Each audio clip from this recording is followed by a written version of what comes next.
En la Biblia, seguro que nos hemos topado más de una vez con estas dos figuras, el sabio y el necio. Pero, ¿qué significan de verdad? Bueno, hoy vamos a meternos de lleno a explorar estos dos arquetipos, yendo mucho más allá de las definiciones de diccionario para entenderlos como dos caminos de vida, dos formas totalmente distintas de estar en el mundo. Y esto nos lleva a la pregunta del millón, la que va a guiar todo nuestro análisis. ¿La sabiduría de la que habla la Biblia es una cuestión de intelecto, de acumular un montón de conocimiento, o es algo mucho más práctico, que tiene que ver con el carácter y las decisiones que tomamos todos los días? A ver, vamos a descubrirlo. Para entender bien qué es ser sabio, a veces lo mejor es empezar por el otro lado. Así que, primero, vamos a trazar el perfil del necio. Y ojo, no como una caricatura, sino como una descripción muy seria de un camino que la literatura bíblica considera, francamente, destructivo. Ok, en el Antiguo Testamento, la palabra hebrea que más se usa es ewil. Y aquí hay algo súper importante que entender desde el principio. Esto no se refiere a una persona con bajo coeficiente intelectual o a alguien tonto. Para nada. Un ewil es alguien moralmente deficiente, alguien a quien le falta sabiduría para la vida real, tanto en lo práctico como en lo espiritual.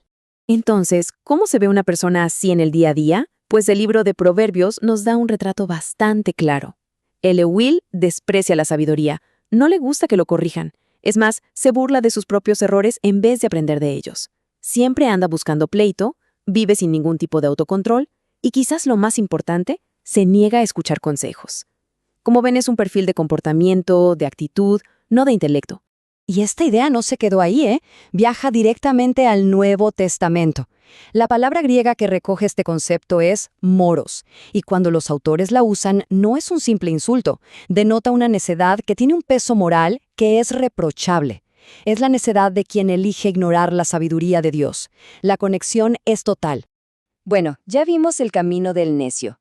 Ahora vamos a ver la otra cara de la moneda, el ideal al que se aspira. Si la necedad es un camino de destrucción, la sabiduría se presenta como todo un arte. Veamos cómo la Biblia describe a la persona sabia.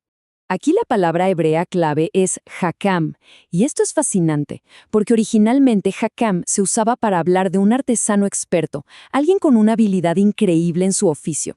Esta idea es fundamental. La sabiduría no es algo teórico, es una habilidad, una destreza para vivir bien de acuerdo con los principios divinos. Y esta frase lo resume perfectamente. La sabiduría bíblica es, en esencia, el dominio del arte de vivir. No se trata de cuántos datos se pueden memorizar, sino de cómo se aplican los principios divinos con maestría en la vida diaria, en las relaciones, en las decisiones complicadas. Es una habilidad que se practica y se perfecciona. Perfecto. ¿Y cuál es el punto de partida de todo este arte? Proverbios nos da la clave, el temor del Señor. Y claro, cuando se habla de temor aquí no es tener miedo, es más bien un respeto profundo, una reverencia hacia Dios que se convierte en la base de toda sabiduría verdadera. Y como vemos, los necios, los ewil, desprecian justo esto. Y una vez más, vemos cómo esta idea sigue vivita y coleando en el Nuevo Testamento. La palabra griega es sophos. Al igual que hakam, sophos se refiere a alguien hábil, con discernimiento. Es la persona que no solo conoce los principios de Dios, sino que sabe cómo y cuándo aplicarlos con inteligencia.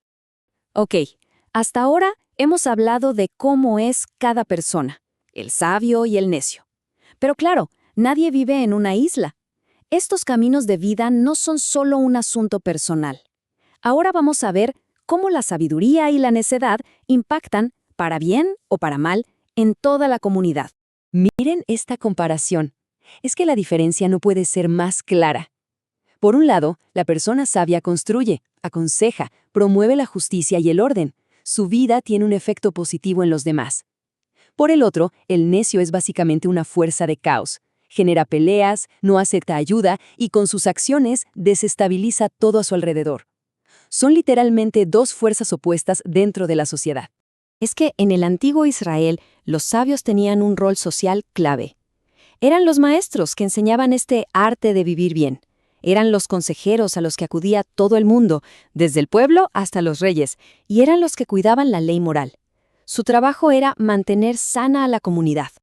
Y en contraste total, El necio es una fuerza que desestabiliza. Su arrogancia, su falta de disciplina, no solo le hacen daño a nivel personal, sino que ese daño se expande, afectando a su familia, su trabajo, su comunidad. El camino de la necedad, al final, es un camino que va en contra de la sociedad.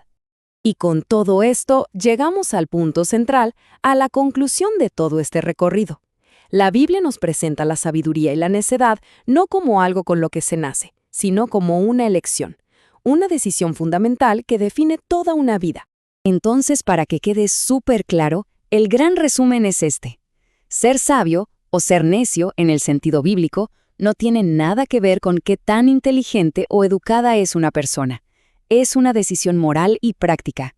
Es elegir un camino, el del orden, la disciplina y el respeto, o el del caos, el egoísmo y el desprecio. Y esto nos deja con una última pregunta, una para pensarla de verdad. Si aceptamos que la sabiduría es este arte de vivir, esta habilidad que se practica todos los días, la pregunta inevitable es, ¿qué camino, qué arte está reflejando una vida en el mundo de hoy? Es una pregunta que no se responde con lo que se sabe, sino con lo que se hace. Oye, ¿y si este análisis sobre los caminos de la vida aportó algo de valor, ayudó a ver las cosas de otra forma? Compártelo para que más personas puedan reflexionar sobre esto. Déjanos un me gusta, cuéntanos en los comentarios qué fue lo que más te llamó la atención y claro, no olvides seguirnos para más explicaciones como esta. Nos vemos en la próxima.